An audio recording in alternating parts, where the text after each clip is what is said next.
The storm had been building in all day. Not the kind that rolls in gentle and apologetic, giving you time to pull the washing off the line and light a candle by the window. The other kind arrived with fury, sweeping down off the Rockies like something with teeth, like something that had been waiting all year for a night like this to show you what Montana winter really means. By 7 in the evening, the temperature outside the Merrick farmhouse had dropped 22 degrees in less than 3 hours. The wind was doing things to the power lines along Route 14 that made them sing in a pitch Willa Merrick had learned to recognize over 48 years of living in this house. That pitch meant the lights would go before midnight. That pitch meant the generator would earn its keep. Willa stood at the kitchen counter with both hands wrapped around a mug of tea she hadn't drunk in 20 minutes. The mug had gone cold. She didn't seem to notice. Through the window above the sink, she could see the way the storm was moving across the valley, the way it turned the tree line into something that looked like a charcoal sketch someone had smudged with their thumb. Beautiful and terrible at the same time. That was Montana. That was February. Behind her, Thaddeus Merrick was checking the generator for the third time in an hour. She could hear him in the mudroom, the careful sounds of a man who had learned to maintain things properly because there was no one else to call when they broke. Thad was 68 years old, built like a man who had spent his life working with his hands, which he had. 31 years as a carpenter, another decade doing odd jobs around Granger's Hollow after retirement hadn't agreed with him.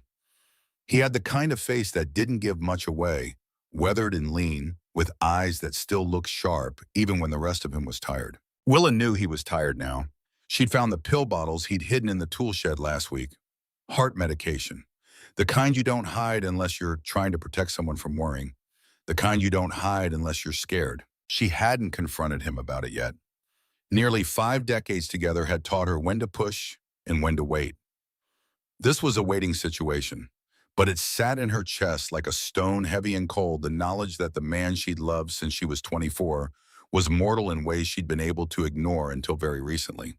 The tea had gone completely cold now. Willa poured it down the sink and started making another cup just for something to do with her hands. Thad came back into the kitchen. He had motor oil on his fingers and a smudge of grease across his left forearm. "Generator's good," he said, topped off the fuel. "If the power goes, we've got 12 hours easy, maybe 15 if we're careful." "Good," Willa said. She poured hot water into her mug, watching the tea bag bloom dark in the clear water. "Storm's going to be a bad one." "Yeah." Thad moved to the window beside her, stood there looking out at the valley. His shoulder was close enough to hers that she could feel the warmth coming off him, the solid presence of him. After all their years together, she could read his silence like other people read books. This silence was worried. "What is it?" she asked. "Just thinking about the Doherty place," Thad said. "They've got that new baby. Power goes out, they're going to have a hard time keeping warm." Willa looked at him. "You want to call them?" "Already did. Offered to bring them here if it gets bad. Mrs. Doherty said they'd manage." Of course she did, Willa thought. Mrs. Doherty was the kind of woman who would freeze to death before she accepted help. Pride like that could kill you in country like this. Willa had seen it before. She didn't say that out loud. She just nodded and went back to her tea. They stood there together in the kitchen, not talking, listening to the wind start to test the corners of the house. The sound preceded the real storm nature's final warning before impact. By 8 o'clock, the temperature had dropped another 6 degrees. The wind had shifted from testing to hammering.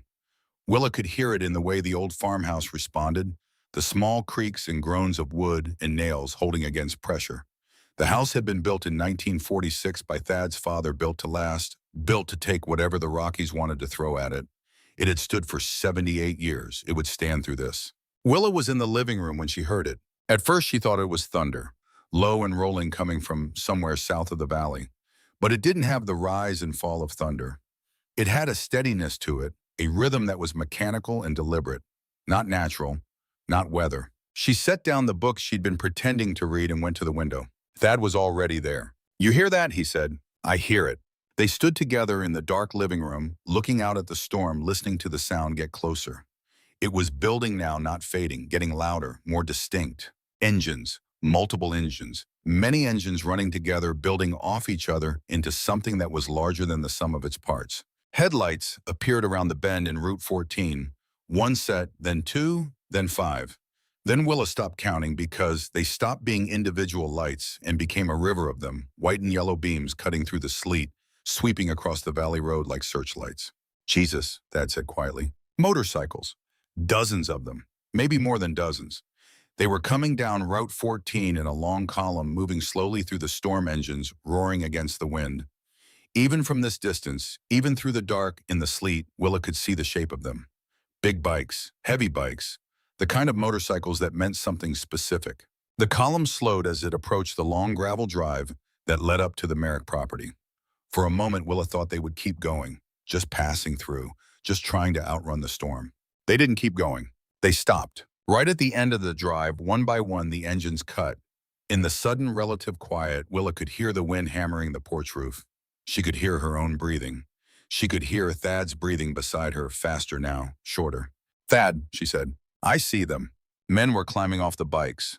Big men, most of them. Moving slowly, carefully, some of them stiff from the cold or the ride or both. Even through the storm, even through the dark, Willa could make out the patches on their jackets. Skulls and wings and lettering she couldn't quite read from this distance, but didn't need to read. She knew what those patches meant. She'd lived in Montana her whole life, she knew. Hell's Angels, Thad said. His voice had gone flat, not scared exactly, but very, very careful. Willa was already moving toward the door. Willa, Thad's voice was sharp, not loud, but sharp, the tone that meant stop. She stopped with her hand on the doorknob, turned to look at him. You don't know anything about those men, Thad said. I know they're standing in a storm, Willa said. Her voice was calm, steady, the voice she'd used for 34 years as a school librarian when the children came to her with problems they couldn't name. I know it's 19 degrees out there. I know this house is warm. Willa, those are Hell's Angels. I know who they are. The whole town probably turned them away already. There's a reason for that. Willa looked at her husband. This good man, this careful man, this man who had spent his entire adult life trying to keep her safe and had succeeded at it more times than she could count. She loved him completely. She also knew in this moment with absolute certainty that he was wrong. Thaddeus Merrick, she said quietly, we are not leaving people standing in the cold. She opened the door. The wind hit her like a fist. She was 72 years old, 5'3", in her stockinged feet, wearing a wool cardigan her daughter had sent her last Christmas, and reading glasses on a beaded chain around her neck. She stood in the doorway and looked out at 30 men standing in her driveway in a storm. The man at the front of the group was enormous. 6'4", at least, maybe taller, with shoulders like a barn door and a beard that was dark shot through with gray. His leather jacket was soaked through water running off it in streams. There was a patch on his chest that said, President. Beneath it, in smaller letters, Reaper. He looked at Willa. She looked at him. For a long moment, neither of them spoke. The wind filled the silence with his voice screaming around the corners of the house, throwing sleet against the porch boards. Then the big man spoke. We're not here for trouble, ma'am. His voice was deep and rough, the kind of voice that had given orders in loud places for a long time. But there was something else underneath it right now, something controlled, something that sounded almost like exhaustion. Highway's gone, he said. A landslide took out a quarter-mile of Route 14 back by the ridge. We can't go forward, can't go back the way we came. There's flooding on the lower road. He paused. We just need somewhere to wait out the storm. That's all. Willa looked past him at the men standing behind him in the sleet. Several of them were hunched against the cold arms wrapped around themselves. One had his arm held against his body at an angle that made something tighten in Willa's chest. That was injury. That was pain. Another man was sitting on the ground beside his motorcycle, head down, clearly unable to stand without effort. Are any of them hurt badly? Willa asked. The big man hesitated, just for a half second, like the question had surprised him. A few took spills when the slide hit, he said. Nothing life-threatening, but we've got a couple who need to get out of the cold. Willa stepped back from the door and opened it wider. Then bring them in, she said. The big man stared at her. He had clearly expected something else. He had clearly expected what he'd gotten at the other houses, between here and wherever they'd been coming from. Windows lighting up and staying dark. Voices telling them to move along. Maybe worse than voices. He had not expected a 72-year-old woman in a cardigan to open her door wider and tell him to bring his people inside. Ma'am, he said slowly, do you understand who we are? Willa looked at the patch on his chest, the skull, the wings, the word president. Then she looked back up at his face, at his eyes. They were gray. They looked tired. I understand you're wet and you're cold and some of your people are hurt, she said. I understand it's 19 degrees out there, and this storm is going to get worse before it gets better. She paused. No one should sleep hungry in a storm. That's what I understand. Now bring them inside before we all freeze to death in this doorway. She turned and walked back into the kitchen. Behind her, she heard Thad make a sound that might have been protest or resignation or both. She didn't stop. She went straight to the stove and started pulling things out of the refrigerator. Beef, carrots, potatoes, onions. The big pot was still on the counter from earlier. Good, she'd need it. From the living room came the sound of boots on floorboards. Heavy boots, many boots. The sound of wet leather creaking. The sound of 30 men trying to make themselves small as they filed through a doorway built for a family of 4. Willa didn't turn around. She started cutting the beef into cubes. Her hands were steady. They'd always been steady. That was one of the things Thad had told her he loved about her back when they were young, and he was still finding words for those things. Your hands never shake, he'd said. Even when you should be scared, your hands stay steady. She wasn't scared now. She was too busy to be scared. The living room filled up fast, then the hallway, then the kitchen doorway where men stood with their backs pressed against the frame, trying not to drip too much on the floor, trying not to take up too much space. They were enormous, most of them. The kind of big that came from years of physical work and the kind of life that didn't leave room for softness.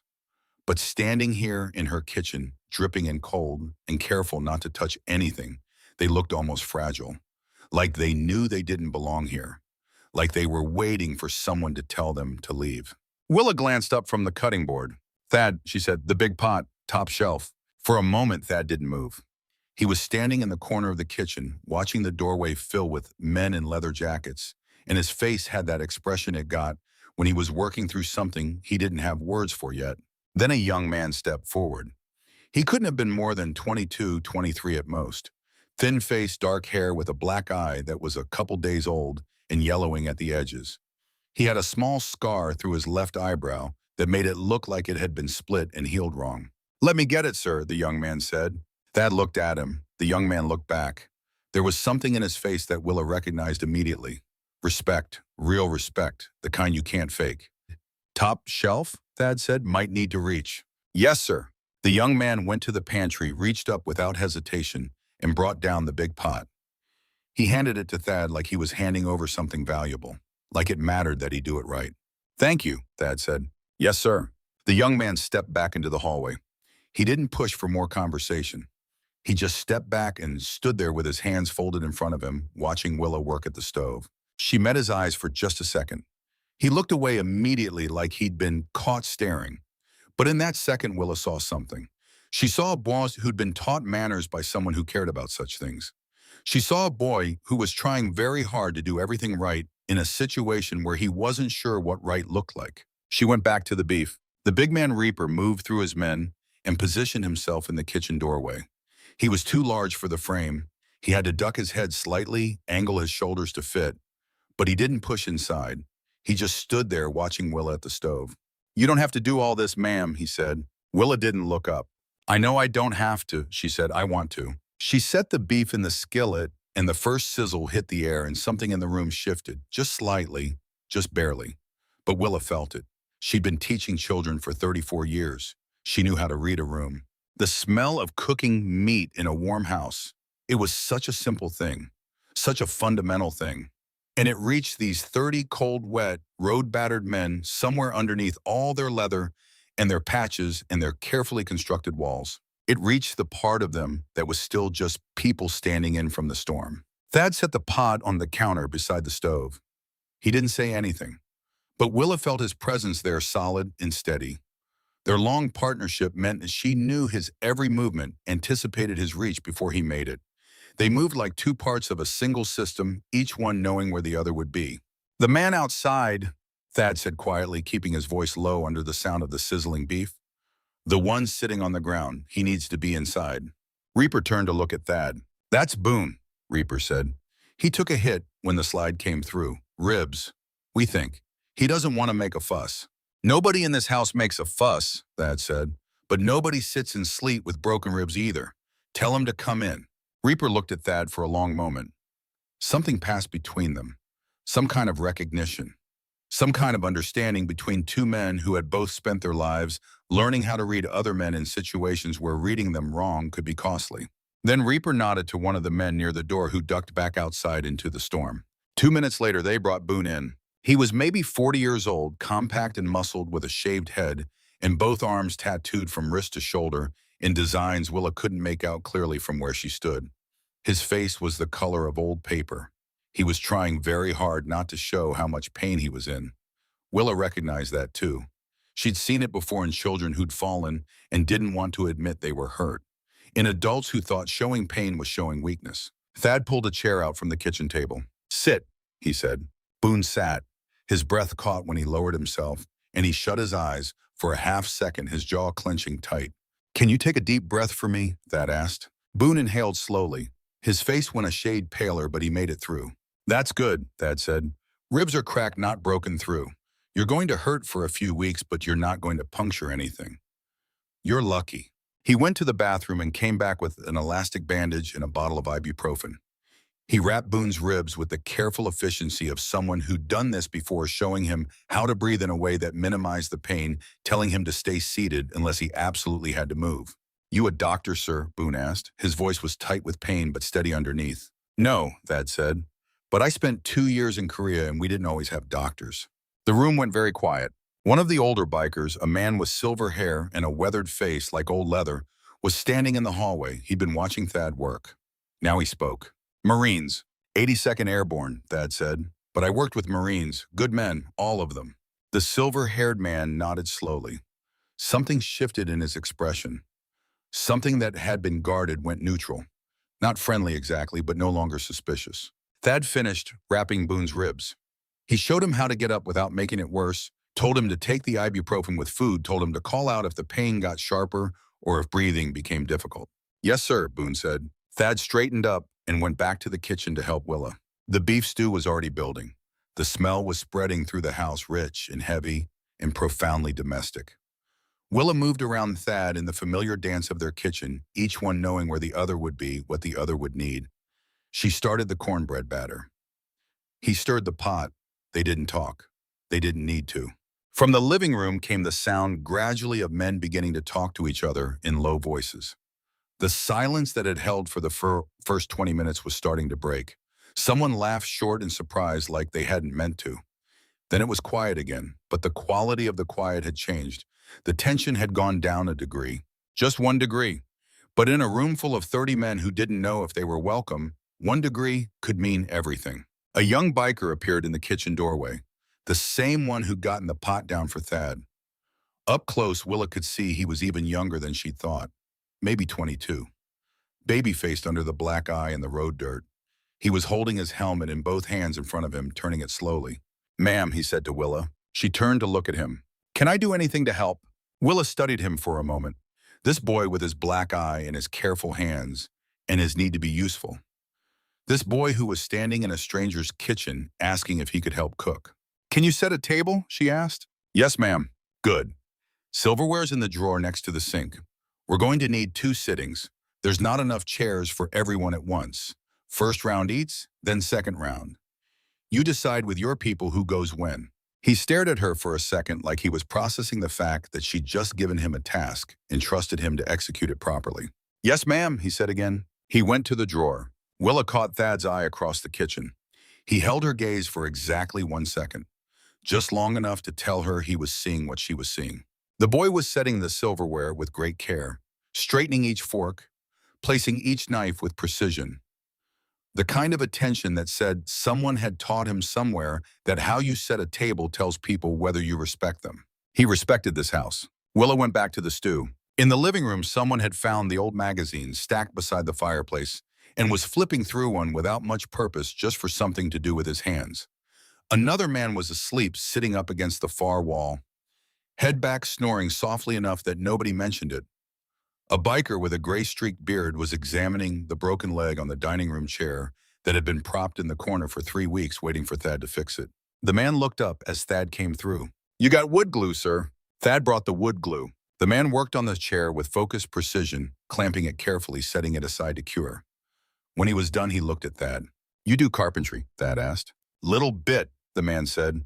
My old man was a furniture maker. I picked some of it up. Good work, Thad said. He meant it. The man shrugged, but not dismissively, more like he didn't quite know what to do with the compliment. It's just a chair, he said. Something people use, Thad said. Fixing it matters. The man looked at the chair. Then he looked at Thad. I never thought about it that way, he said quietly. Another man, tall and lean, with the kind of face that looked like it smiled rarely and meant it when it did, had slipped into the kitchen. He was standing at the sink washing the dishes from the first round of cooking. He was doing it with complete focus, the way he might do any work that needed doing. Willa came in and stopped at the sight of him. You don't have to do that, she said. The man looked up. You cooked, ma'am. Least somebody can do is clean. You're going to make me cry in my own kitchen, Willa said. Please don't do that, ma'am, the man said. The guys will never let me live it down. Willa laughed. A real full laugh that came up from somewhere deep and surprised her. The man looked startled by it, like he hadn't expected that response. Then something in his face relaxed all the way, like a knot coming out of a rope. From his position near the kitchen doorway, Thad observed everything. Decades of carpentry had taught him to read people the way he read wood grain, by watching what they did when no one seemed to notice. And what he noticed right now in his living room and his kitchen and his hallway on this storm-dark Montana night was 30 men who had spent years being the most frightening thing in whatever room they walked into now, washing plates, repairing furniture, arranging utensils with care, speaking yes, ma'am, and yes, sir, in voices that still remembered somewhere underneath everything who had taught them to say it.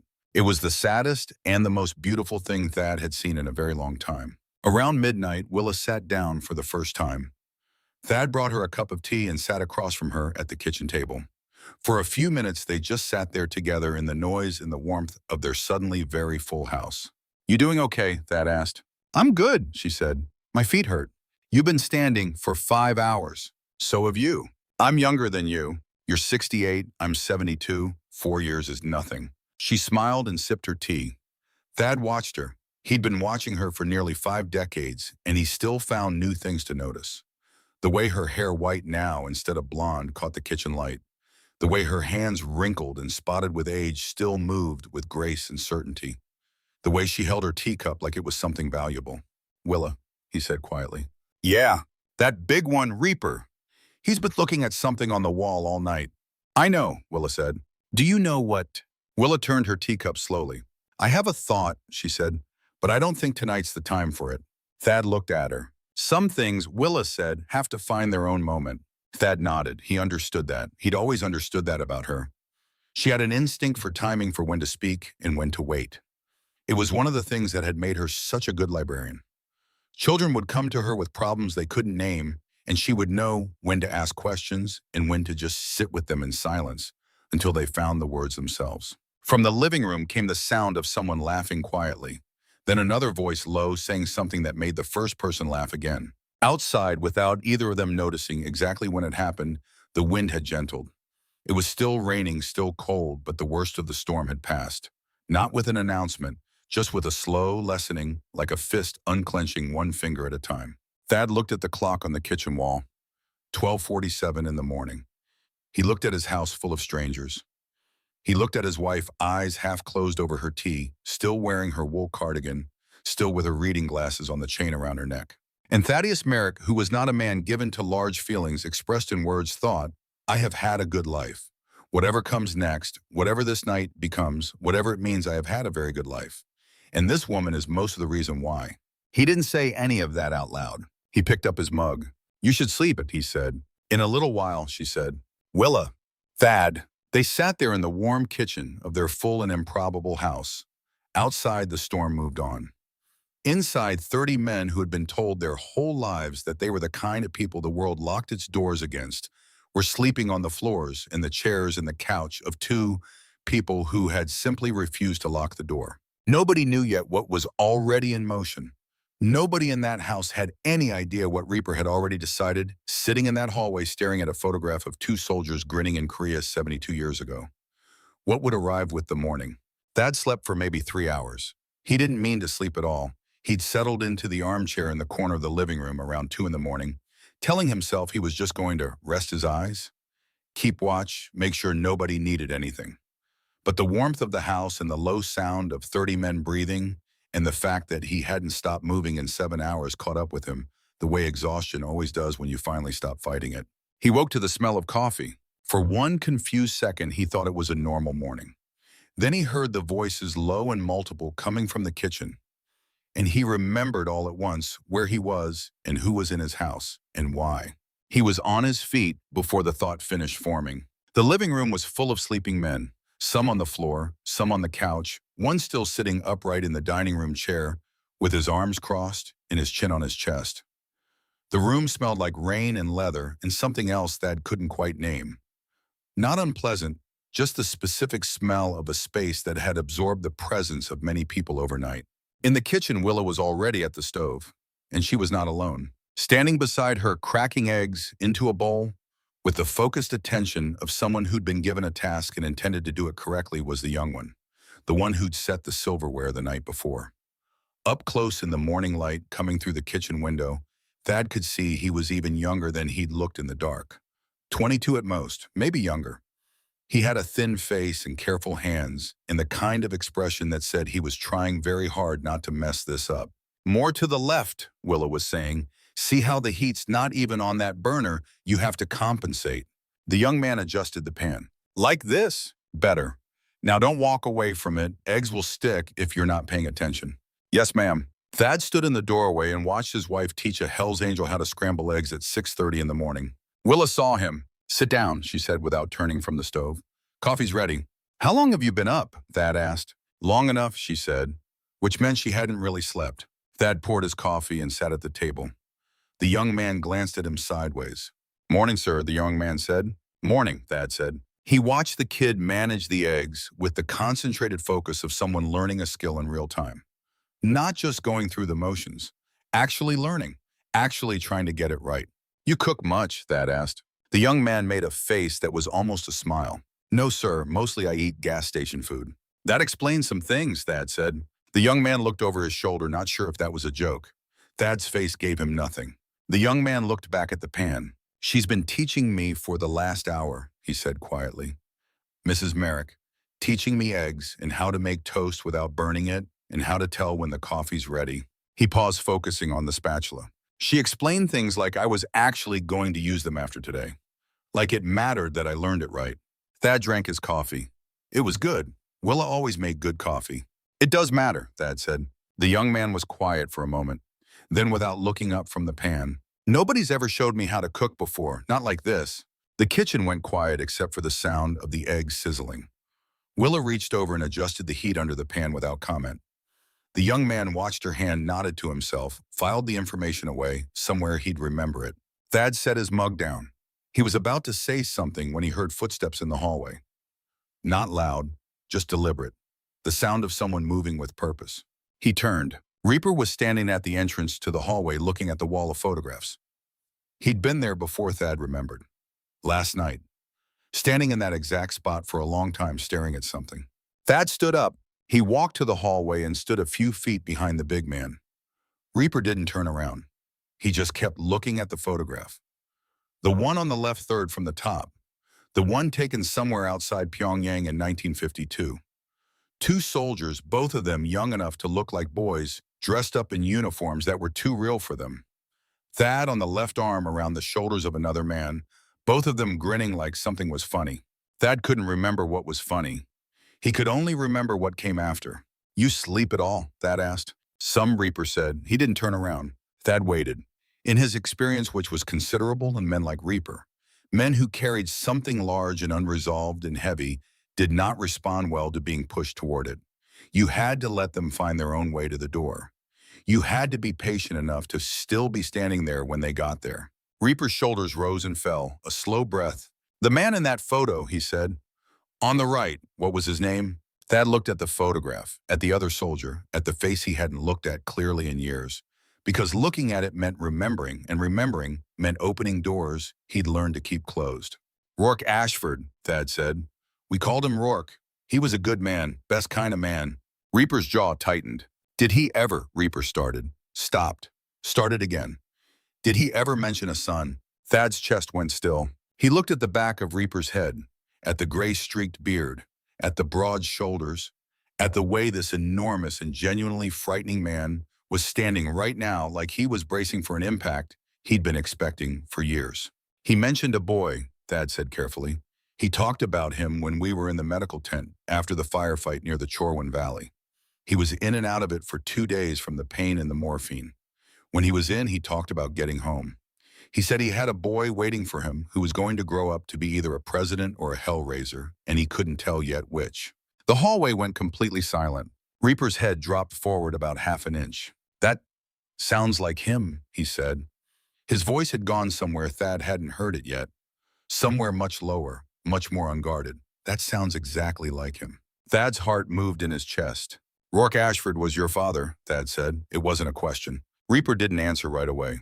The silence lasted long enough that Thad began to think he'd overstepped, that he'd pushed when he should have waited.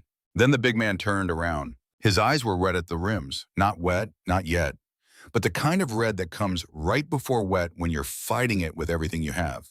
Cormac Ashford, he said. But yeah, Rourke Ashford was my father. Thad looked at him. At the size of him, at the scarred hands and the silver-threaded beard, in the patch that said Reaper, in the eyes that right now in this hallway in the early morning light of a Montana farmhouse looked like a boy who had lost his father and never fully found his way back from it. He was a good man, Thad said. Brave, steady when it counted. He had a sense of humor that got us through some bad times. Cormac's jaw worked. He died when I was 11, Cormac said. Heart attack, middle of a Tuesday morning, just gone. I'm sorry.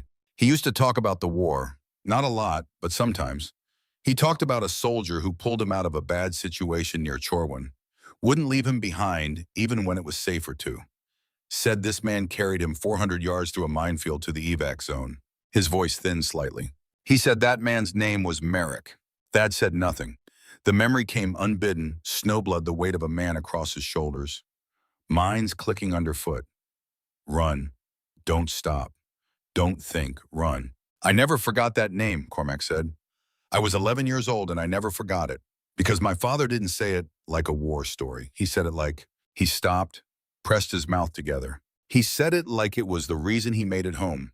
The reason I was alive to hear the story at all.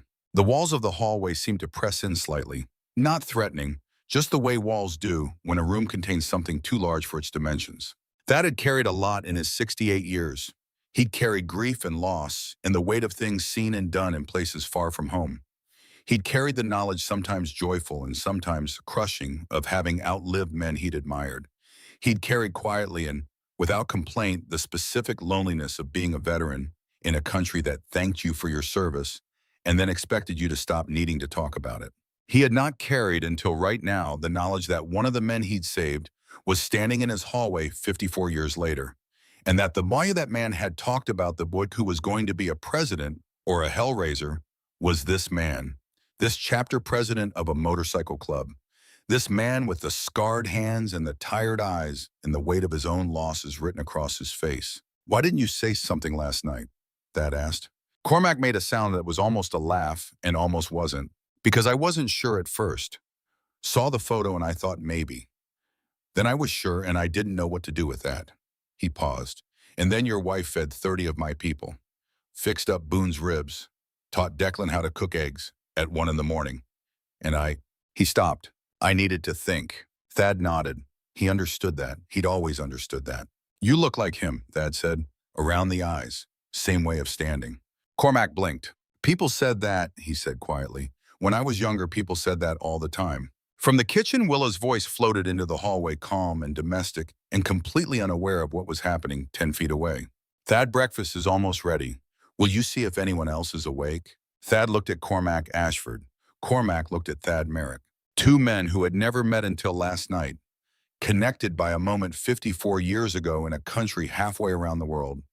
A moment that had taken maybe 5 minutes of real time. 5 minutes that had spiraled outward through decades to arrive here now in this hallway in Montana. Come eat breakfast, Thad said. It was the simplest thing he could think to say. It was also in that moment exactly the right thing. The kitchen filled up fast once word moved through the living room that there was food. Men came in 2 and 3 at a time, still rough with sleep, hair pushed sideways, moving carefully like they were trying not to break anything. Willa fed them with the same unhurried efficiency she'd shown the night before. Eggs toast the leftover cornbread heated in the skillet, more coffee than Thad had known they owned. Declan, the young one, stood at the stove beside Willa with the focused expression of someone executing a mission. He was scrambling eggs in careful batches the way she'd shown him, and nobody made a comment about it except one of the older bikers who looked at him and said, "Are you seriously cooking right now?" And Declan said without looking up from the pan, "Don't make it weird, Griff." And the table cracked up. That laugh, that sudden, real, full-table laugh, was the moment Thad felt the last of whatever had been coiled tightly in the room finally release. He felt it physically, like a change in air pressure. 30 men laughing in his kitchen at 7 in the morning because a 22-year-old named Declan was taking scrambled eggs very seriously. It was absurd. It was perfect. Cormac sat at the table and ate without speaking much. Thad sat across from him and didn't push.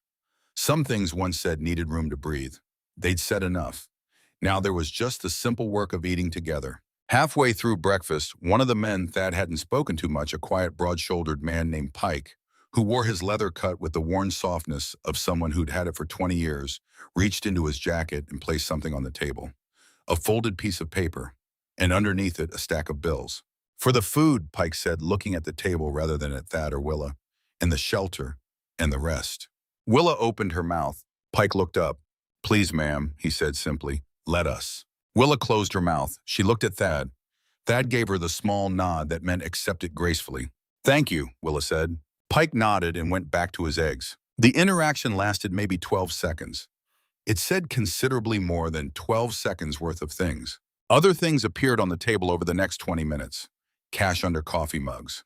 One man produced a business card and told Thad that if the barn roof ever gave him trouble to call, and he'd have a crew up within 48 hours. Sterling, the silver-haired man, pulled Thad aside after breakfast and quietly, without fanfare, told him that he'd seen an overdue tax notice on the front table and that it was going to be handled. Thad stared at him. "You saw that notice," Thad said. "Wasn't snooping," Sterling said without any defensiveness. "It was on the table, hard to miss." He paused. "You let 30 strangers sleep in your house. Let somebody do something useful back." Thad wanted to argue. He could feel the argument forming, the instinctive, deeply ingrained rejection of charity that had been built into him by a generation that valued self-sufficiency above almost everything. But he looked at Sterling's face, at the complete absence of condescension in it, at the total lack of pity. This was not a man offering to fix a problem because he thought Thad couldn't. This was a man who understood with complete clarity that the Merricks had given something last night that couldn't be repaid in money.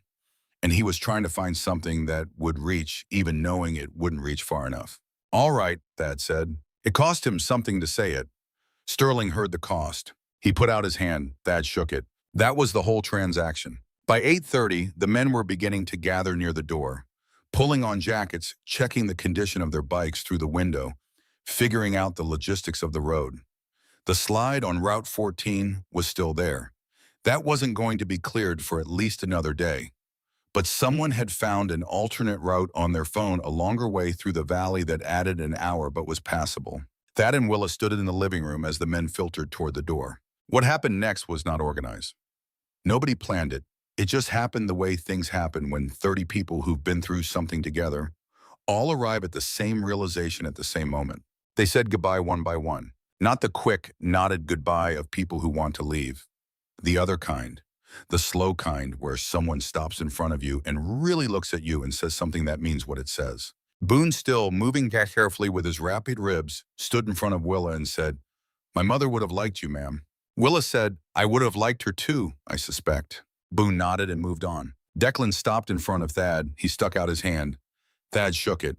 Then Declan, without any apparent self-consciousness, pulled him into a brief, hard embrace that was over before either person could make it awkward. "Thank you, sir," Declan said into the side of Thad's head. Then he was out the door. Griff stopped on the porch and turned around. "The cobbler last night," he said. "What did Mrs. Merrick put in it? My grandmother's had something I could never figure out." Thad called inside. "Willa, Griff's asking about the cobbler." Willa appeared at the door. "Brown sugar and just a little cider vinegar," she said. "Cuts the sweetness." Griff absorbed this like it was information of genuine importance. "Cider vinegar," he said, as if committing it to memory. "Just a little," Willa said. "Yes, ma'am." Griff walked to his bike. Last was Cormac. He stood at the door for a long moment after the others had gone out. Thad and Willa stood together and looked at him. He looked at them.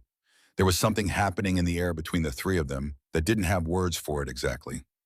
That lived just to the side of language. "I grew up hearing your name," Cormac said to Thad, "like a legend. The man who carried my father out. I used to wonder what kind of person does that." He paused. "Now I know." Thad didn't answer. "You both," Cormac said, looking at Willa. "You could have turned us away. Everyone else did. But you didn't." Willa's eyes went bright. She pressed her lips together and held it. Cormac reached into his jacket. He brought out a card, just a name and a number handwritten.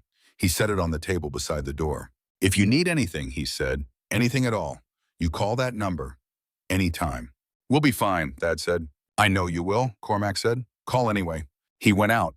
Thad and Willa stood in their open doorway and watched 30 motorcycles fire up one by one. The sound built from low to enormous, filling the valley. Then they watched the column roll out down the gravel drive and turn onto Route 14 and head away into the morning.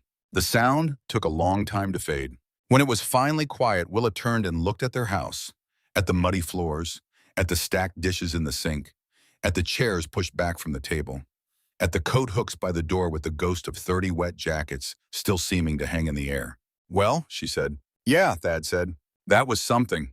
It was. She took a breath, straightened her cardigan, picked up the coffee mugs from the table, the ones with the folded bills underneath them, and carried them to the kitchen with the same practical steadiness she brought to everything. Thad picked up the card Cormac had left by the door. He looked at it for a moment. Then he put it in his shirt pocket close to his chest and went to help Willa with the dishes. Neither of them had any idea what was already in motion.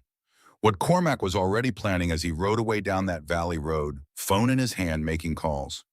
Neither of them knew that in 48 hours the ground would shake and the valley would fill with engines, and everything they understood about kindness and debt and what it means to leave people behind would be tested in ways they couldn't possibly anticipate. But that was 48 hours away. Right now, there were just dishes to wash and floors to clean, and the simple, ordinary work of putting a house back in order after it had held more than it was built to hold. Willa washed. Thad dried. They worked in silence the way they'd worked together for nearly 5 decades, each knowing where the other would be, what the other would need. The morning sun came through the kitchen window and made everything look clean and new. Outside, the storm was gone. Inside, the house was warm. And on the wall in the hallway, 2 soldiers grinned out from a photograph taken in Korea 72 years ago, not knowing yet what that moment would become. Not knowing how far the ripples would spread. Willa was kneading bread dough when she heard it. 48 hours had passed since the storm. 2 ordinary days of ordinary work. Thad had fixed the porch step he'd been meaning to fix for 3 weeks. Willa had finished the preserves she'd started before the weather turned. They'd talked about the bikers exactly once briefly over coffee the morning after they'd left. "That was a good thing you did," Thad had said. "We did," Willa had corrected. And that had been the end of it. They were not people who dwelt on things. They were people who did what needed doing and then moved on to the next thing. But now Willa stood at the kitchen counter with her hands in bread dough, and she heard it. The same sound from 2 nights ago, low and distant at first like thunder that wouldn't break. She stopped kneading. Thad was in the living room reading the newspaper. She heard him set it down, heard his chair creak as he stood. "Willa," he called. "I hear it." She wiped her hands on a towel and went to the window. The sound was building, not fading. Getting closer, getting louder. That same mechanical rhythm, that same rising chorus of engines that had filled the valley 2 nights ago. But this was different. This was bigger. Thad appeared beside her at the window. They stood together and watched the road.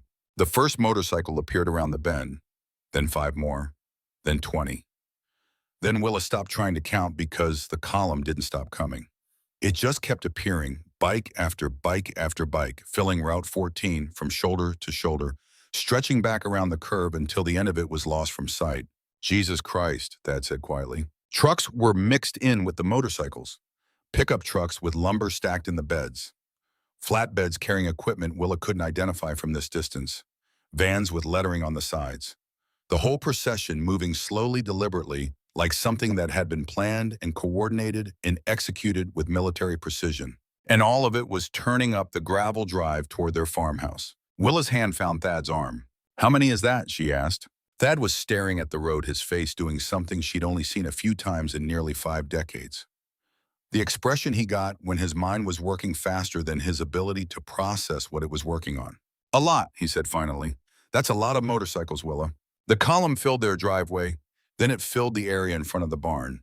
Then it started spreading out across the field, bikes and trucks, finding spaces, engines cutting one by one, until the sound began to drop from deafening to merely very loud to something that was almost quiet, except for the residual rumble of 1,000 cooling engines and the murmur of voices. Willa counted trucks. She got to 37 and stopped because more kept arriving. The front door opened without a knock. Cormac Ashford stepped inside like he'd been invited. Behind him, Willa could see men and women climbing out of vehicles, opening truck beds, organizing into groups, with the smooth efficiency of people who'd done this kind of thing before. "Mr. Merrick, Mrs. Merrick," Cormac said. He had the expression of a man who'd been awake since before dawn and would probably be awake long past dark and was completely fine with that. "Cormac," Thad said. His voice was very careful. "What is this?" Cormac looked at him.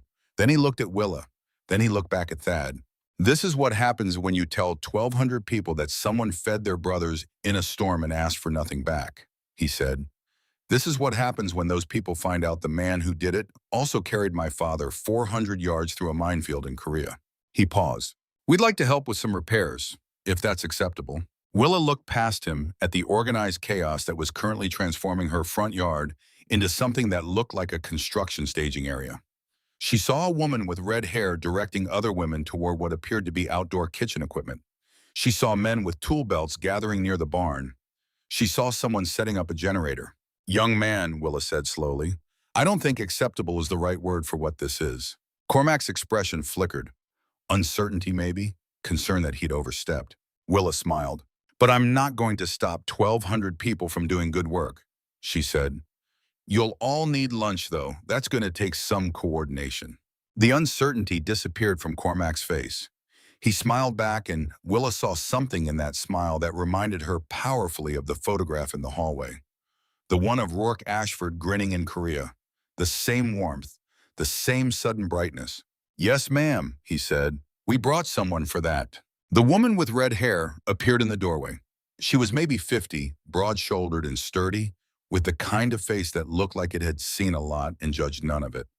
She stuck out her hand to Willa. "Maeve O'Connor," she said. Her voice had traces of an accent that Willa couldn't quite place. Irish, maybe. "I run a catering company in Boise. Cormac called me at 5 this morning and told me to pack for an army." "How many did you pack for?" Willa asked. 1,500, give or take. I like to over-prepare." Willa looked at this woman, this complete stranger who'd driven God knew how many hours because someone had called her at 5 in the morning and asked. "Would you like some coffee, Maeve?" Willa asked. "Mrs. Merrick, I would kill for coffee." "Call me Willa, and nobody's killing anyone in my kitchen. Come on." The two women disappeared toward the kitchen. Thad and Cormac stood in the living room looking at each other. "How many chapters did you call?" Thad asked. 5, Cormac said. "Idaho, Montana, Colorado, Utah, South Dakota. That's not counting independent riders who heard and wanted to help, or the contractors who are here on their own time, or the townspeople who are probably going to show up sometime this afternoon." Thad processed this. "The barn roof," he said. "Will be done by sunset," Cormac said, "along with the fencing and anything else that needs doing." "Cormac, Mr. Merrick." Cormac's voice was still respectful, but had gone firm underneath. "My father got 32 extra years because you didn't leave him in that minefield. 32 years. He met my mother. He raised me and my sister. He built a life." He paused. "You gave him that. You gave me a father. You think I'm going to let you live in a house with a failing roof and broken fences and a furnace that's probably 20 years past replacement? You think any of these people are—" Thad opened his mouth, closed it, looked out the window at the organized purposefulness happening in his yard. "We didn't do it for payback," Thad said finally. "I know you didn't," Cormac said. "That's exactly why we're here." Work began with the kind of systematic efficiency that Thad associated with military operations or very well-run construction sites. Within 30 minutes, the barn had crews on the roof and crews on the ground, materials moving up and debris coming down in a coordinated flow that suggested someone had planned this down to the minute. Thad tried to help. He made it approximately 10 feet toward the barn before a man he didn't know, maybe 45, wearing a contractor's vest, and carrying a clipboard intercepted him. "Mr. Merrick, that's me. Name's Flint Bishop. I run a construction company out of Billings. Cormac asked me to coordinate the build crews." He paused. "With all due respect, sir, we've got this. You've done your part. Let us do ours." Thad looked at this man, this stranger who'd driven from Billings to fix a barn belonging to someone he'd never met. "I don't sit idle well," Thad said. Flint smiled. "Then supervise. Tell me if you see something you don't like. But don't lift anything heavy. Deal?" "Deal." Thad spent the next hour watching 12 men completely re-roof his barn with a speed and precision that was genuinely impressive. They moved like they'd worked together for years. Maybe they had. Maybe this was what happened when you called 5 chapters of a motorcycle club and asked for help. Maybe you got people who knew each other, who trusted each other, who could coordinate complex work without needing to talk through every step. The fence crew was working the eastern pasture. Thad walked out to watch them. 8 men with post-hole diggers and sledgehammers pulling old posts that had been leaning since last spring, sinking new ones with a kind of attention to alignment and depth that Thad appreciated. This was going to be fencing that lasted.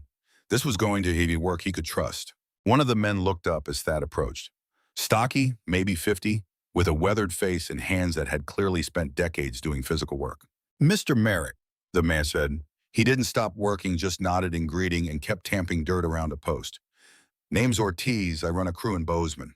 "Good work," Thad said, gesturing at the fence line. Ortiz shrugged. "It's what we do." "Why are you here?" Thad asked. Not confrontational, just genuinely curious. Ortiz set down his tamping bar. He looked at Thad for a moment. "Cormac called me at 5 this morning," he said. "Told me what you did, what your wife did. Told me about his father." He picked up the tamping bar again. "I lost my father when I was 14, Ortiz said. "Hard thing. Just gone one morning." He didn't look up from the post. "I know what it is to grow up with that hole, and I know what it means when someone treats your father like he mattered." He tamped the dirt hard. "You treated Rourke Ashford like he mattered. That means something to Cormac. What means something to Cormac matters to me." He looked up. "It's not complicated, Mr. Merrick." Thad stood in his pasture and watched 8 men reset his fence line, and he understood that he was witnessing something he didn't have adequate words for. Not charity, not even gratitude exactly. Something else. Something about the way people connect to each other across distances and time, the way one act spirals outward in ways you never see coming. He went back to the house. Willa and Maeve had taken over the kitchen and the entire front yard. Long folding tables had appeared from somewhere, set up in rows with the organizational logic of someone who'd done large-scale event feeding before. Maeve had 3 other women working with her, 8 of them moving with practiced efficiency. Massive pots were going on portable burners. The smell of cooking food was already starting to build. Willa saw Thad through the window and came out onto the porch. "You okay?" she asked. "I don't know what I am," Thad said honestly. Willa took his hand, squeezed it once. "Me neither," she said, "but I think we're going to be fine." Around 11 o'clock, a man Thad hadn't met yet came looking for him. Older, maybe 65, with completely silver hair and the kind of lean build that spoke to a lifetime of not sitting still. He found Thad watching the barn crew finish the last section of roof. "Mr. Merrick, name's Sterling. I was here 2 nights ago. Silver hair, probably remember me." Thad did remember him, the one who'd seen the tax notice. "What can I do for you, Sterling?" "Actually, sir, I need to show you something. It's in the basement. Might be important." They went down to the basement together. It was cool and dark with the smell of old concrete and stored things. Sterling had a flashlight. He led Thad to the furnace and pointed at something on the wall beside it. A carbon monoxide detector. The light on it was yellow. "You see that?" Sterling asked. "I see it. Yellow means the sensor's degrading, needs replacing. But before we replace it, we should check why it's yellow. Because sometimes it's yellow because it's old. And sometimes it's yellow because it's been detecting low levels of CO for a while." Sterling looked at the furnace. "How old is this unit?" 22 years, Thad said. Sterling made a sound that wasn't quite a word. "I'm going to get Flint down here. He does HVAC. I want him to check the heat exchanger." 10 minutes later, Flint Bishop was in the basement with a flashlight and tools taking apart the access panel on the furnace. Thad and Sterling stood back and watched him work. It took Flint about 5 minutes. Then he sat back on his heels and was quiet for a long moment. "Mr. Merrick," he said finally. His voice had changed. "Gone careful. Your heat exchanger is cracked." Thad felt something go cold in his chest. How bad? Bad enough that you've been breathing carbon monoxide all winter. Low-level chronic exposure. That's why the detector's yellow. It's been catching it, but not enough to trip the alarm. Flint stood up. He looked at Thad with an expression that was part professional assessment and part something else, something that looked like concern. Another month, Flint said. Maybe two. I don't want to think about what would have happened. The basement was very quiet. Thad thought about the headaches he'd been having since October, the fatigue he'd attributed to age, the way he'd been sleeping more than usual, deeper than usual in ways that hadn't felt quite right, but that he'd told himself were just part of getting older. Can you fix it? Thad asked. I can seal it today, so it's safe to run, but this unit's done. You need a full replacement. I can order the parts, have it installed within a week. Do it, Thad said. Flint nodded. He started to turn back to the furnace, then stopped. Mr. Merrick, if Sterling hadn't seen that detector, if we hadn't come today— I know, Thad said. He went upstairs to find Willa. She was in the kitchen with Maeve discussing lunch logistics. He stood in the doorway and waited until she looked up. Then he gestured with his head toward the living room. She excused herself and followed him. What's wrong? She asked as soon as they were alone. He told her about the furnace, about the cracked heat exchanger, about the carbon monoxide, about what Flint had said regarding another month or two. Willa went very still. Her hand came up to her mouth. Oh my God, she said quietly. We're okay, Thad said. We're still here. Flint's fixing it now. Willa sat down on this couch. Thad sat beside her. For a moment, they just sat there together in their living room with the sound of construction happening all around them and the knowledge settling between them that they'd been dying slowly all winter without knowing it. Those headaches you've been having, Willa said. Yeah. The fatigue. Yeah. I thought you were hiding something worse, she said. I thought it was your heart getting worse and you weren't telling me. Thad took her hand. I found the pills you hid in the shed, Willa said. Last week, I was going to ask you about them. They're just for regulation, Thad said. Keeping things stable.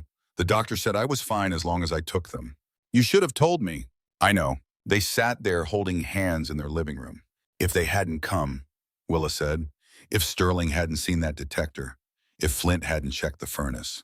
I know, Thad said. We would have just gone to sleep one night, Willa said. Her voice was steady, but there was something underneath it that wasn't steady at all. And we wouldn't have woken up. Thad pulled her against him. She came settling into his shoulder the way she'd been settling there for all their years together. They sat like that for a long time. Outside, someone dropped something heavy, and there was laughter. Someone else called out a measurement. The generator hummed. Work continued. Declan found them there 20 minutes later. He knocked on the door frame, even though the door was open polite, in the way Willa had already learned he was polite about everything. Mr. Merrick, Mrs. Merrick, I'm sorry to interrupt, but Sterling sent me to tell you the furnace is sealed and safe now. Flint says you're good to run heat tonight. Thank you, Declan, Willa said. Declan started to leave, then stopped. He looked at them with an expression that was hard to read. Sterling told me about the CO leak, he said, about how bad it was. Neither of them said anything. Declan's face did something complicated. His eyes went red at the rims very fast. I'm sorry, I need to. He turned and went outside quickly. Willa started to stand, but Thad was already moving. He followed Declan out onto the porch and then around the side of the house where the young man had gone. Declan was standing with his back to the house, shoulders shaking, crying and trying very hard not to be crying. Thad had seen that before, in young soldiers, in people trying to hold themselves together when everything wanted to fall apart. Declan, Thad said quietly. The young man turned. His face was wet. I'm sorry, sir. I needed a minute. Take all the time you need. Declan wiped his face with his sleeve. He looked out at the mountains for a moment. My mom died from a CO leak, he said. His voice was thick but controlled. When I was 16, landlord hadn't maintained the furnace. It cracked. She went to sleep one night and didn't wake up. He stopped, breathed. I found her in the morning. I tried CPR, but she'd been gone for hours. There was nothing I could do. Thad felt something break open in his chest. I'm so sorry, son. Everyone said it wasn't my fault, that there was no way I could have known, that CO is odorless and invisible, and she probably didn't even know it was happening. Declan's voice cracked. But I was 16 and she was my mom, and I thought if I'd just checked on her earlier, if I'd just woken up sooner, if I'd just— He stopped, pressed his hands against his eyes. "You can't die," he said. "You and Mrs. Merrick, you can't. Not from the same thing. Not after what you did for us. Not after—" His voice failed completely. Thad stepped forward and pulled the young man into his arms. Declan collapsed against him and cried the way people cry when they've been holding something for years, and it finally finds a way out. Thad held him and said nothing because there was nothing to say that would help. There were just arms and presence, and the understanding that sometimes grief needs a witness more than it needs words. When Declan had cried himself out, he pulled back. He wiped his face again. He looked at Thad with eyes that were red and exhausted, and somehow clearer than they'd been before. "Thank you, sir," he said. "Nothing to thank me for." "There is, though. There's everything to thank you for." Declan went back to work. Thad stood beside the house for a moment longer, looking at the mountains, thinking about a 16-year-old boy finding his mother dead. Thinking about the ways trauma marks you, the ways it stays. He went back inside. By early afternoon, the work had reached a state that Thad could only describe as organized chaos operating at maximum efficiency. The barn roof was complete. The fence crew had moved to the north pasture. Someone had started on the porch replacing boards that had been soft for 2 years. The generator hummed steadily, voices called back and forth, tools struck and hammered and drilled. And then a new sound cut through all of it. Diesel engines, big ones, coming up the drive. Thad went to the window. Trucks from Granger's Hollow. Town trucks. He recognized them immediately. Sheriff Morrison's department pickup, Pastor Green's old Ford, the feed store truck that belonged to the Doherty family. They pulled up and parked at the edge of the organized chaos. Men climbed out, 8 of them. Thad recognized every single one. Sheriff Morrison, Pastor Green, Bill Doherty, 3 others from the town council, and 2 more Thad knew from the diner and the post office. They stood by their trucks for a moment looking at the work happening across the Merrick property, looking at the motorcycles and the bikers and the coordinated effort that had transformed the farmstead into something that looked like a community barn raising, except bigger. Then Sheriff Morrison started walking toward the house. The others followed. Thad met them on the porch. Morrison was maybe 60, heavy-set, with the kind of face that always looks skeptical about something. He stopped at the bottom of the porch steps and looked up at Thad. "Mr. Merrick," he said. "Sheriff, we heard about the storm, about the bikers, about all this." He gestured at the work crews. Thad waited. Morrison's jaw worked. He looked at the other men behind him, then back at Thad. "We were wrong," Morrison said. His voice was rough. "Night of the storm, when those bikers came through town looking for shelter, we turned them away, all of us. We were scared and we were wrong." Pastor Green stepped forward. He was younger than Morrison, maybe 50, with the kind of earnest face that belonged on someone who genuinely believed in the better angels of human nature and was constantly disappointed when they didn't show up. "I failed my own teachings," Green said. "I tell people every Sunday about the Good Samaritan, about helping strangers, about not passing by on the other side of the road. And then 30 men came to my church door in a storm, and I told them I couldn't help them." His voice cracked slightly. "I'm ashamed, Mr. Merrick. I'm deeply ashamed." Bill Doherty, the feed store owner, was the next to speak. He was maybe 45, built like someone who'd spent his life loading 50-pound bags into pickup trucks. "We brought supplies," Doherty said. "Seed tools, some winter feed for your stock. It's not much compared to what these folks are doing, but we wanted to contribute something. We wanted to show we're better than what we showed 2 nights ago." Thad looked at these men, these neighbors, these people who'd lived in Granger's Hollow their whole lives, who he saw at the post office and the diner and the feed store, who turned away 30 people in a storm because they were scared. He understood being scared. He'd been scared too for about 10 seconds before Willa had opened the door. "You're here now," Thad said. Morrison looked up at him. "That's enough," Thad said. "You're here now. That's what matters." Something moved through Morrison's face. Relief, maybe? Or gratitude? Or both? "We'd like to help," Morrison said, "if there's work that needs doing." Thad gestured at the property.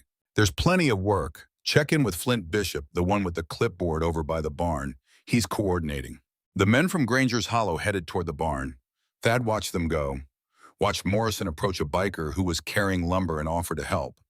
Watched the biker who was maybe 30 and covered in tattoos look surprised for a second and then hand over one end of the board. Watched them carry it together. Willa appeared beside him on the porch. "That was gracious of you," she said. "They came to apologize. Least I could do was accept it." Still gracious. They stood together and watched the town and the bikers work side by side. Watched Pastor Green help reset a fence post. watched Bill Daugherty carry material from a truck to the barn, watched Sheriff Morrison talk to a biker about proper post spacing and apparently get a laugh out of him. People surprise you, Willa said. Yeah, they do. By late afternoon, Maeve had lunch ready. The long tables in the front yard were covered with food. Industrial quantities of sandwiches and seasoned coffee and water. Willa had helped where she could, but mostly she'd watched Maeve work with the impressed appreciation of one professional for another. You've done this before, Willa had said at one point. Weddings, corporate events, one very memorable rodeo in Twin Falls, Maeve had said, but never quite this many people on this short notice. And you just came when Cormac called. Maeve had looked at her. Mrs. Merrick, when someone in the club calls at 5 in the morning and says they need help, you don't ask questions. You pack your equipment and you drive. Why? Because they do the same for me, have done the same for me. 3 years ago, my catering truck broke down 2 hours before a wedding for 300 people. I made one phone call. 15 bikers showed up within an hour with their trucks. We transported everything set up, served the whole wedding. Didn't miss a beat. She'd smiled. That's what we do. We show up. Now everyone was eating. Bikers and townspeople and contractors all mixed together at the long tables, talking and laughing and eating like they'd known each other for years instead of hours. Declan was sitting with Sheriff Morrison's teenage son, both of them talking about motorcycles. Griff was explaining something about engine rebuilds to Pastor Green, who looked genuinely interested. Maeve and Mrs. Daugherty were at the end of one table discussing recipes. Thad and Willa ate standing on the porch watching it all. I don't understand this, Thad said quietly. What part? Any of it. All of it. How we got from opening a door in a storm to this. Willa was quiet for a moment. You carried a man out of a minefield 54 years ago, she said. You gave him 32 more years. You gave him a son. That son brought 1,200 people to rebuild our farm because we fed 30 of his people. She looked at him. It's not complicated, Thad. It's just kindness. Kindness spreads. It compounds. It grows. Thad thought about that, about a decision made in Korea in 1952. 5 minutes of his life, maybe less. Carrying a wounded man through marked mines to an evac zone because leaving him wasn't an option that had occurred to him.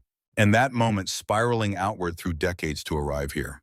Now, at this farmhouse in Montana with 1,200 people working to repair what time and weather had worn down. I just did what anyone would have done, he said. No, Willa said. You did what you would have done? There's a difference. Cormac found them as the afternoon was starting to slide toward evening. He looked tired but satisfied. He had dust on his clothes and grease on his hands and the expression of someone who'd been working hard and felt good about it. Most of the work's done, he said. Barn roof's solid, fencing's complete on the east and north pastures, porch is rebuilt, furnace is sealed for tonight, and Flint's ordered a new unit that'll be here Tuesday. He paused. There's one more thing, if you're amenable. What's that?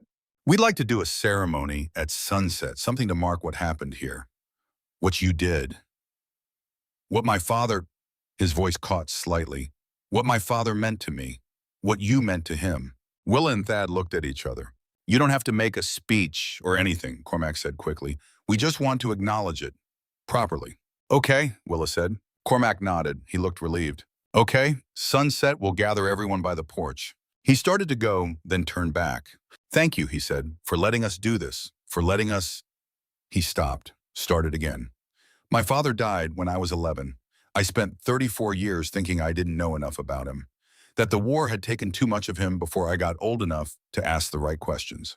He looked at the photograph wall visible through the window, and then I found out that the best thing I know about him, the thing I'm most proud of, is that he had a friend who wouldn't leave him behind. And that friend is standing right here. His eyes were wet. So thank you for that, for him, for all of it. He went back to work before either of them could respond. The sun was starting to drop toward the mountains when people began gathering in front of the porch. Not by announcement or direction. They just started moving, drawn by some collective instinct. Bikers and townspeople and contractors, all of them converging on the space before the farmhouse. Thad stood on the porch with Willa beside him and watched 1,200 people arrange themselves in his front yard. The sight was extraordinary, overwhelming, the kind of thing his brain kept trying to process and couldn't quite manage. Cormac came up the porch steps. He was carrying a small wooden box. The crowd went quiet without anyone asking them to. Cormac opened the box. Inside was a medal, ribbon faded with age, metal worn in the places where it had been handled many times over many years. My father left this with my mother before he shipped out for his second tour in Korea, Cormac said, his voice carried in the stillness. He told her it was for the man who really earned it, the man who made sure he came home. He held up the medal. The medal his father left behind, bronze-worn, smooth ribbon, faded now, passed to the man who'd earned it. He looked at Thad. But my father told my mother this belonged to someone else, to the man who carried him 400 yards through a minefield when everyone else had fallen back, to the man who disobeyed orders to save his life, to the man who gave him 32 more years. Cormac's voice thickened. He told her, if I don't come back, find Merrick. Give this to him. Tell him it was always his. He stepped toward Thad. My father came back. He raised me. He told me about you. He said your name like you were a legend, like you were the reason everything good in his life happened. He held out the medal. This is yours, sir. It was always yours.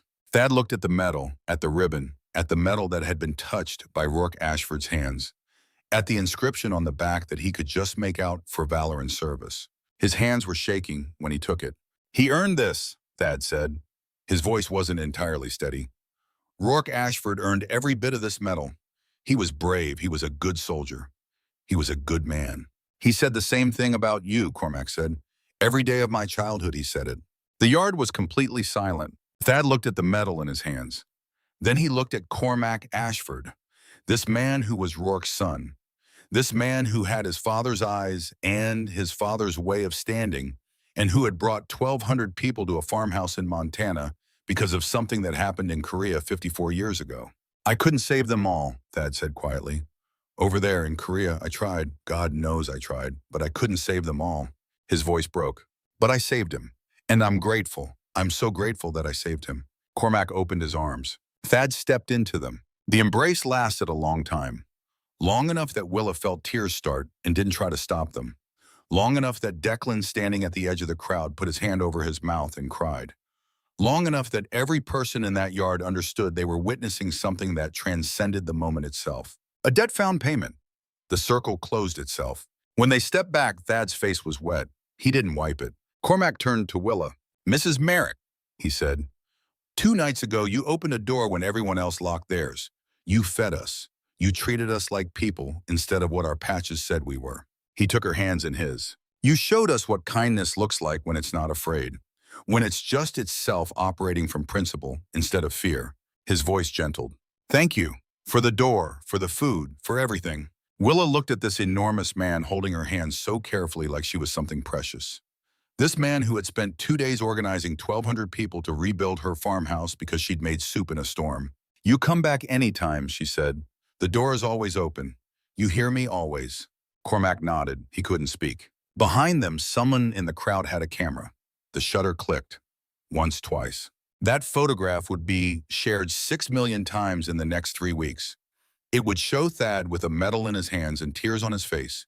It would show Cormac with his hand on Thad's shoulder. It would show Willa standing beside them with an expression of such warmth and certainty that people who saw it would feel something shift in their chest. It would show a sunset over Montana, a farmhouse, a crowd, a moment. But none of them knew that yet. Right now, there was just the sunset and the work and the knowledge that something had been completed here that went beyond roofs and fences and furnaces. The engines started one by one as the light faded. The column began to form with a slowness that felt ceremonial, deliberate, like no one wanted to be the first to leave. They moved out gradually, bikes and trucks rolling down the drive, turning onto the road, heading back toward wherever they'd come from. The sound built, and then slowly over the course of 20 minutes began to fade. Thad and Willa stood on their new porch and watched until the last taillight disappeared around the bend. When it was finally quiet, Willa looked at the farmhouse, at the barn with its new roof, at the fences standing straight, at the ground that had been worked by hundreds of hands. Well, she said, yeah, that happened. It did. She took his hand. You hungry? Starving? Come on, I'll make us something. They went inside their warm house with its sealed furnace and its repaired structure and its walls that had witnessed something neither of them had words for yet. Thad set the medal on the hallway table, right beside the photograph of him and Rourke in Korea, where it belonged. And outside, the Montana evening settled over the valley, and everything was quiet, and the stars came out one by one, like they'd been doing for a million years and would keep doing for a million more. 3 weeks after 1,200 motorcycles filled the valley, the phone call started. Willa was making breakfast when the first one came. 7:30 in the morning, early for anyone who knew them. She picked up on the third ring. Mrs. Merrick, a woman's voice, professional, slightly breathless. My name is Sarah Walsh with the Associated Press. I'm calling because a photograph from your property has been shared over 6 million times in the last 72 hours. We'd love to get your perspective on what happened. Willa looked at Thad across the kitchen table. He was eating oatmeal and reading yesterday's newspaper, unaware that their lives had just shifted into something neither of them had prepared for. I'm sorry, Willa said. What photograph? The reporter explained. The sunset photograph. Thad with the medal. Cormac's hand on his shoulder. Willa standing beside them, the farmhouse in the background, the crowd, everything. It's being called one of the most powerful images of the year, the reporter said. The story behind it, the Korean War connection, the motorcycle clubs, the community response. People are incredibly moved. Would you be willing to comment? Willa was quiet for a moment. We opened our door in a storm, she said finally. We fed people who were hungry. That's the whole story, dear. Now, if you'll excuse me, our breakfast is getting cold. She hung up. Thad looked up from his newspaper. Who is that? Reporter. Apparently there's a photograph going around.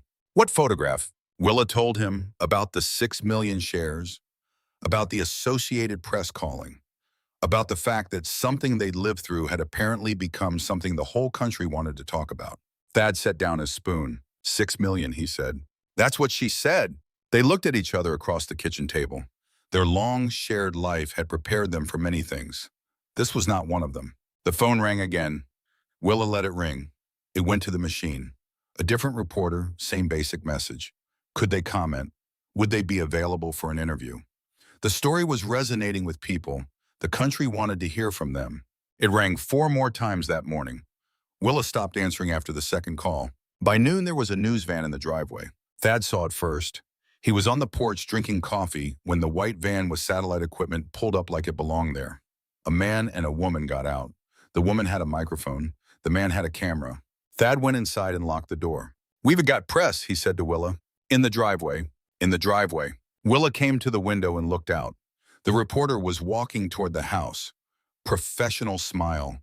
Determined stride. The walk of someone who'd done this before and expected cooperation. What do we do? Thad asked. Willa thought for a moment. Then she went to the door, opened it, and stepped out onto the porch. Thad followed. The reporter brightened when she saw them. Mr. and Mrs. Merrick, hi, I'm Amanda Foster with Channel 7 News. We're doing a feature on the incredible story that happened here. The bikers, the community response, your connection to the Korean War. America is falling in love with what you did, and we'd love to get your side of it. Just a few minutes of your time. Willa looked at this young woman with her microphone and her eagerness and her assumption that of course they'd want to be on television. No thank you, Willa said. The reporter blinked. I'm sorry. No thank you. We're not doing interviews. We appreciate your interest, but we'd like our privacy. Mrs. Merrick, people are incredibly inspired by your story. The photograph has been shared millions of times. Don't you want to tell people what it meant? What happened here? Everyone who was here knows what happened, Willa said. Everyone who needs to know already knows. The rest is just us living our lives. Now, if you'll excuse us. She went back inside. Thad followed. They closed the door. Through the window, they watched the reporter stand there for a moment, uncertain. Then she turned and walked back to the van. The van sat in the driveway for another 10 minutes before it finally left. That going to work? Thad asked. For now, Willa said, until the next one shows up. The letters started arriving 3 days later. Not emails. Actual letters, handwritten on paper sent through the postal service, arriving in bundles that the mailman had to bring to the door because they wouldn't fit in the box. The first day, there were 23 letters. The second day, 47. By the end of the week, they were getting over 100 letters a day. Willa read every single one. They came from all over, California, Texas, Maine, Florida, a few from Canada, one from Germany, people who'd seen the photograph, people who'd read the story. People who wanted to tell the Merricks what it had meant to them. A veteran from Ohio wrote, I served in Vietnam, I lost friends. I came home to a country that didn't want to hear about it. Your story reminded me why we serve, why we save each other, why it matters. Thank you for that reminder. A teacher from Oregon wrote, I showed the photograph to my high school class. We talked about kindness and courage and what it means to open doors instead of locking them. 3 of my students volunteered at the local shelter that weekend because of you. A woman from Georgia wrote, "My husband died in Iraq. He saved 2 men from a burning vehicle before the IED got to. I've spent 10 years wondering if it was worth it, if those 2 men appreciated what he gave. Your story showed me they did. They do. Thank you for showing me that."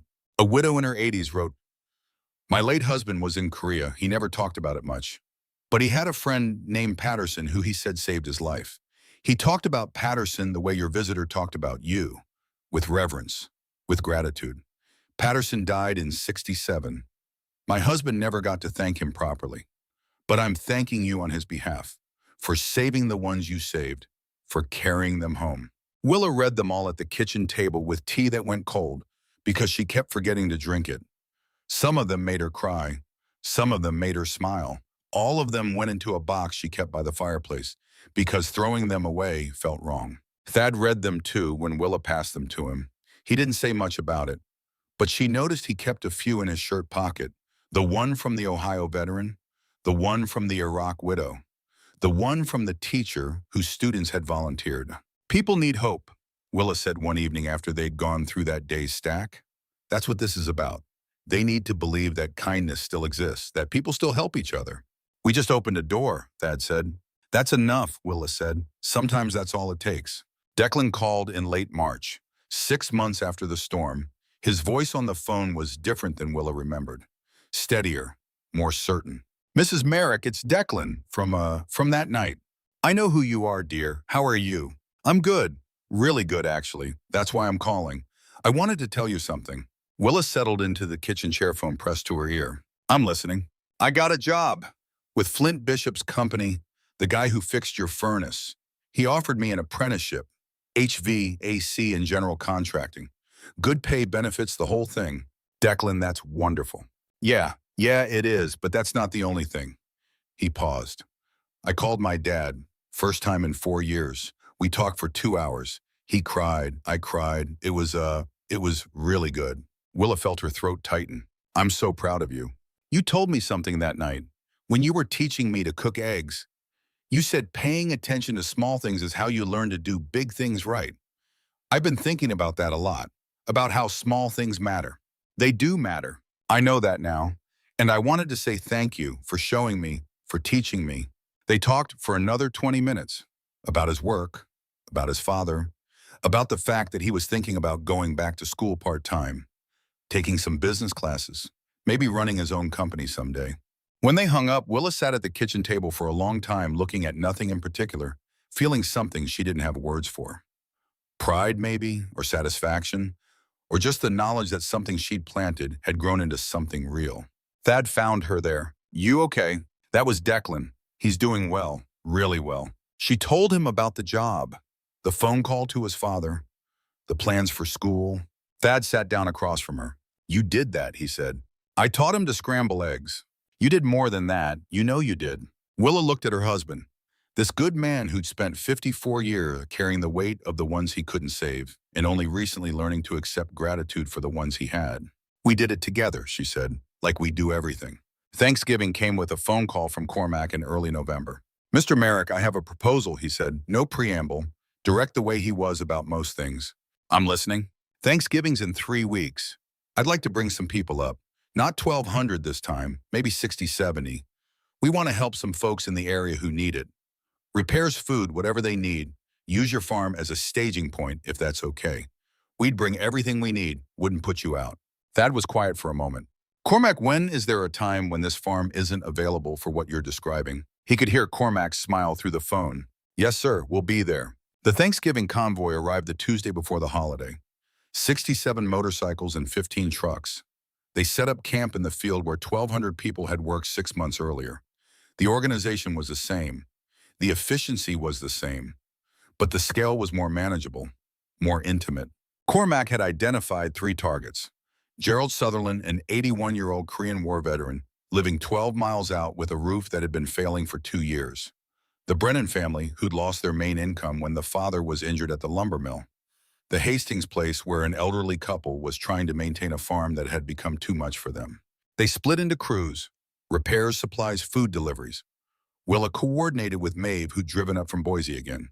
This time they cooked for 150 instead of 1,500. Manageable, almost normal. Gerald Sutherland was suspicious at first. He met them at his door with a rifle and a scowl.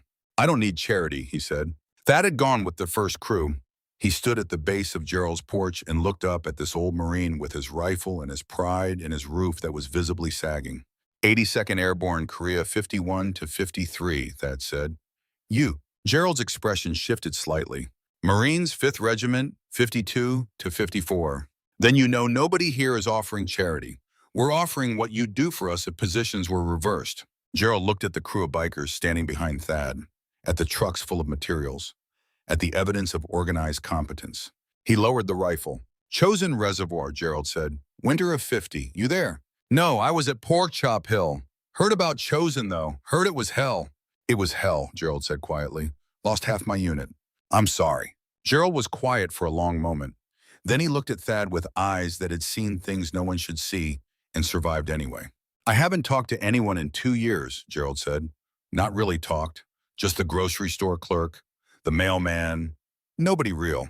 "You want to talk now?" Thad asked. Gerald nodded. They sat on Gerald's porch while the crew worked on his roof. They talked about Korea, about the cold, about the friends they'd lost, about the way coming home was somehow harder than being there because at least there everyone understood what you were going through. They talked for 3 hours. When the work was done, Gerald came to Thanksgiving dinner at the Merrick farm. He sat at the long table with bikers and townspeople and the families they'd helped. Someone asked him about Korea and he started telling a story about the cold, about a lieutenant who saved his unit by doing something incredibly stupid that somehow worked. The table listened and laughed when the story got funny and went quiet when it got hard. At the table's far end, Willa noticed Gerald Sutherland silent for 2 years now, animated, gesturing, alive. She caught Thad's eye across the table. He was watching too. He knew what she was thinking. She could see it in his face. Hear the reason for everything. Not the roof, though the roof mattered. Not the food, though the food mattered. Gerald Sutherland, remembering what it felt like to be part of something. To matter to people, to have stories worth telling. After dinner, Cormac found Willow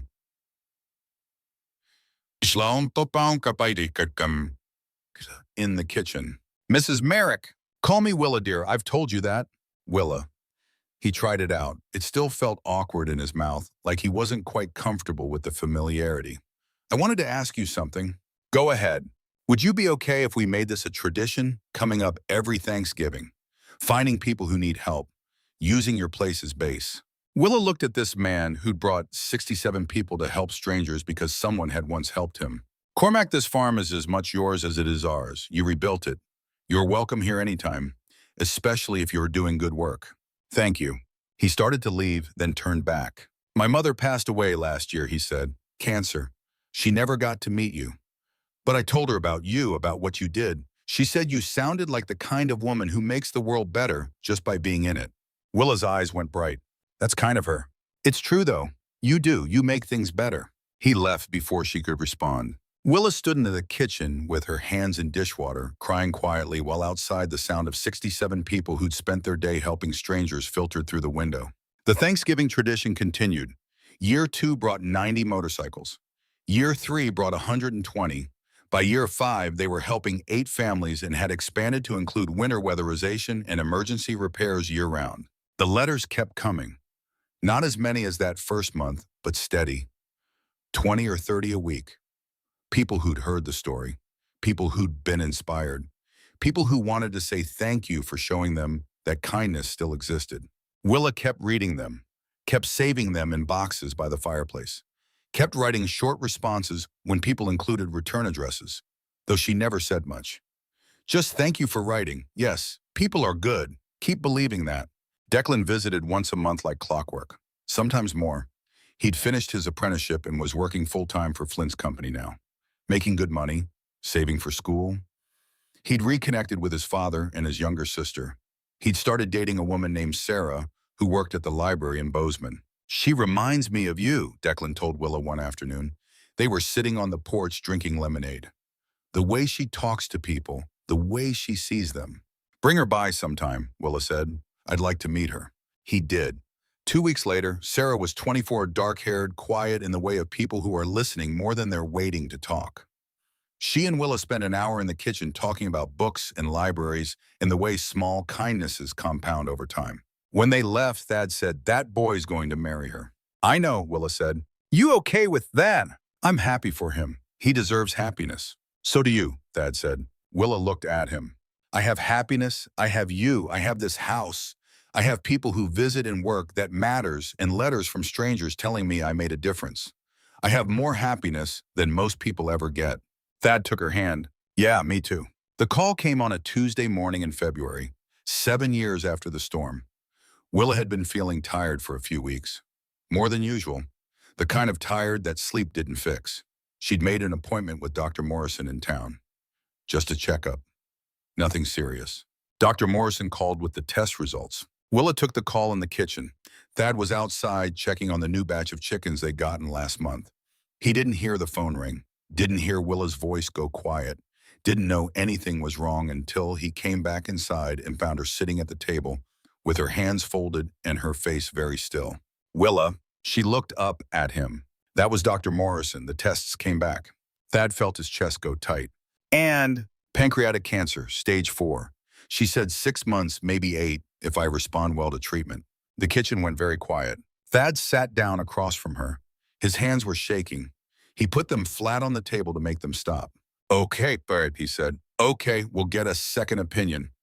We'll go to Billings, to Salt Lake if we need to. We'll find the best doctors. We'll fight this.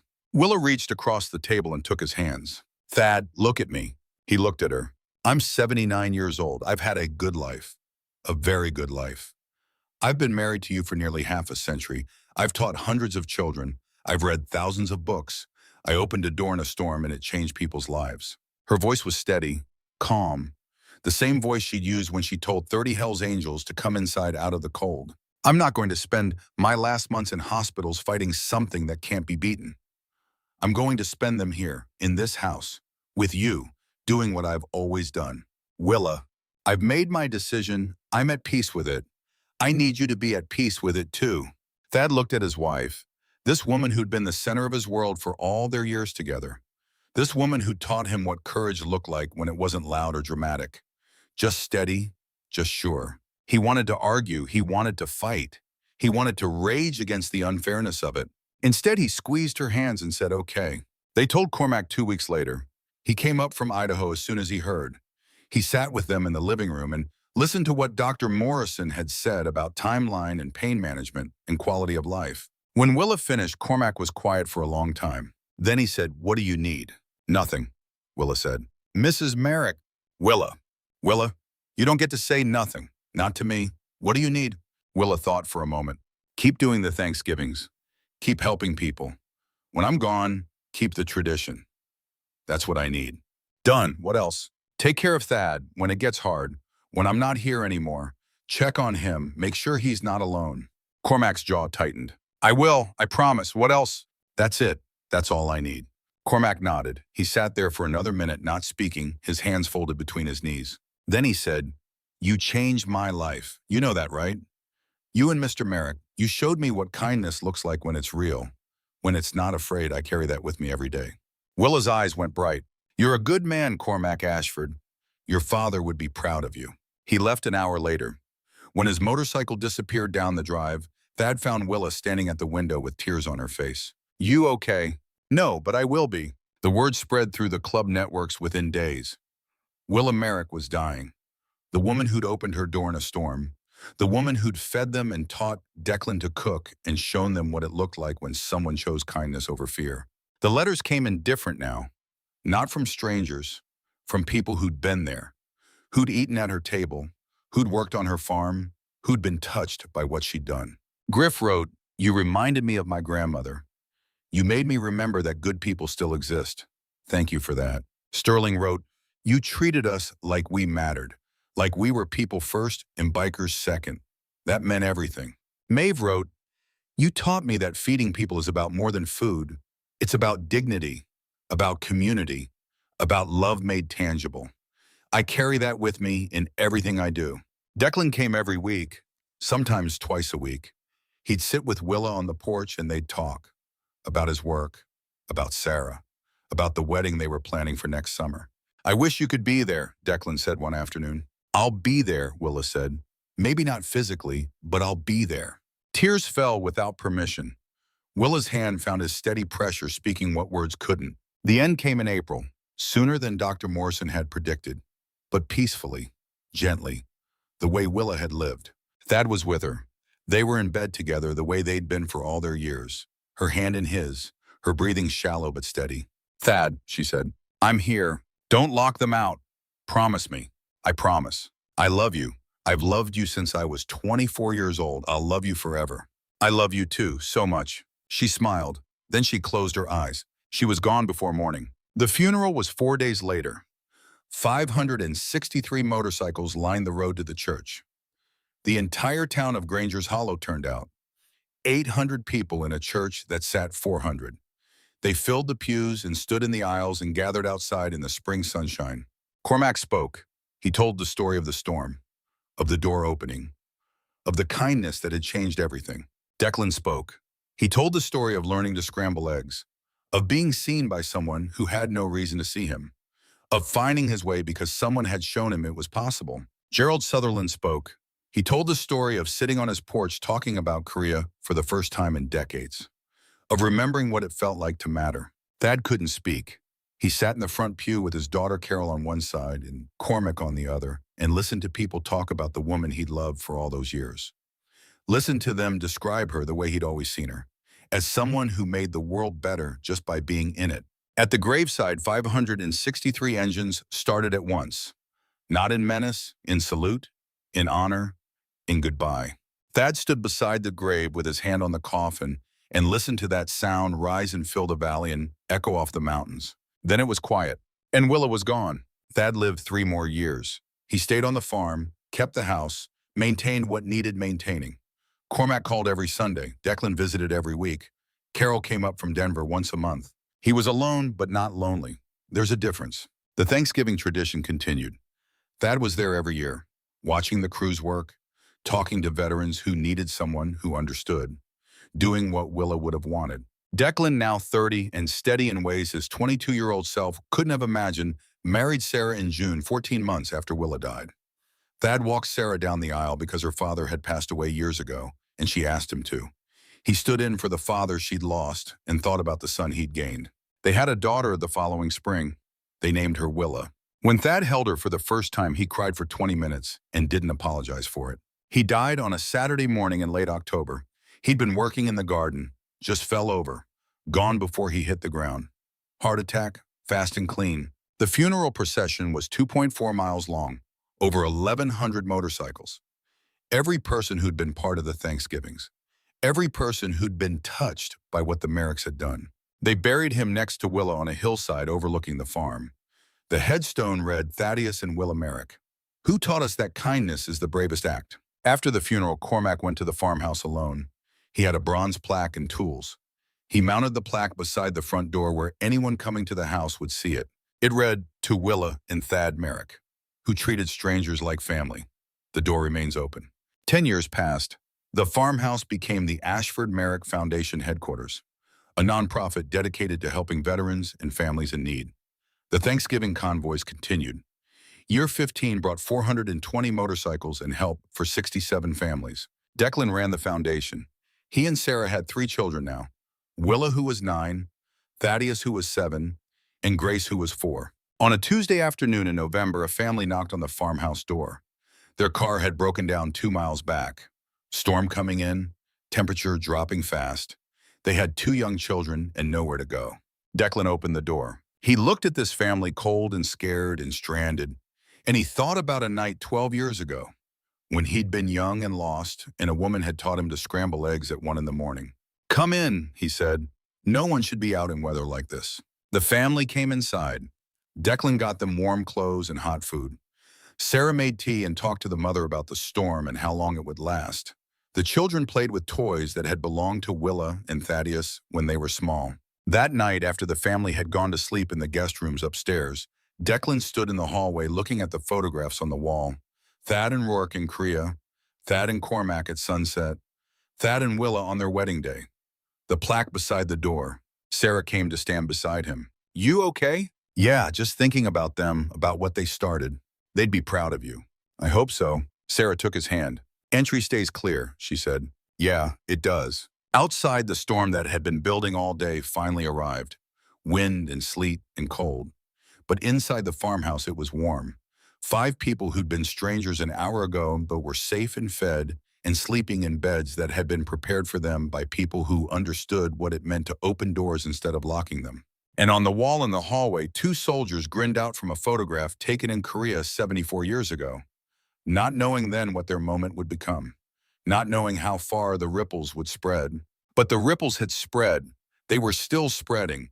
They would keep spreading for as long as people remembered that kindness isn't weakness, that opening doors takes courage, that small acts compound over time into something larger than anyone could predict. The door remained open. It would always remain open, because some legacies don't end. They just find new people to carry them forward, new hands to hold them, new hearts to believe in them, and the work continues.